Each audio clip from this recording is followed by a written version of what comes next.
Bigla pa alagad na piritan man liwat magbakal nin sibuyas ang parabakal na si Vanessa. Sabi niya, bigla subuot ang paglangkaw sa presyo kainingon niya na aldaw.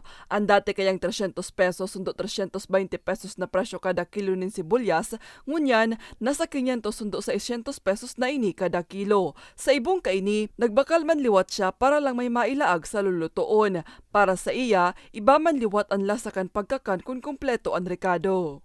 Takay po kung makaagan maski diit, maski mahalon. Kaya nagbakal ako, okay lang na diit lang ikag ko. Grabe na kikig talaga ako sa presyo. Kunya ko, garo din ako mabagat. Pero kay po ko talagang magbakal. Masakit man ang sitwasyon para sa paratinda na si Nanay Roda. Sabi niya, huli kan pag-aumento sa presyo, mas nagluya man ang bentahan, bagay na dakula ang epekto sa iyang kapital sa negosyo. Dugang pa niya, kung dati nakakapagpabakal siya nin 4 na bag nin sibuyas, ngunyan sarong bag na sana.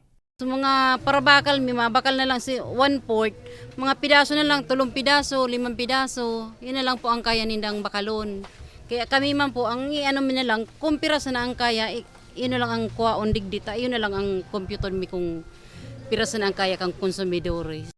Siring man kaini ang sentimiento kan paratinda na si Tatay Bel. Sabi niya, dipisil talaga para sa indaan magpabakal nin sibuyas. Mas mahal pa da kaya ang presyo kaini na panrekado sana kaysa sa presyo nin karne. Kaya so kaya lang kang para bakal na bakal, yun lang bibakal. So iba dahil na nagsisibulyas, bawang na lang pigagamit ninda. Dipisil, tadit na lang mababakal mong produkto. Tanapa pa duman na lang sa sibulyas, tayo yung pigaanap kan tao. Ang patatas nga ni, man, malon man.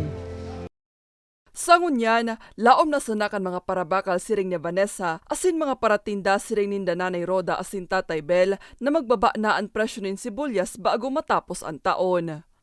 Para sa mga baretang tatak, Bicol, Maria Lorenzana.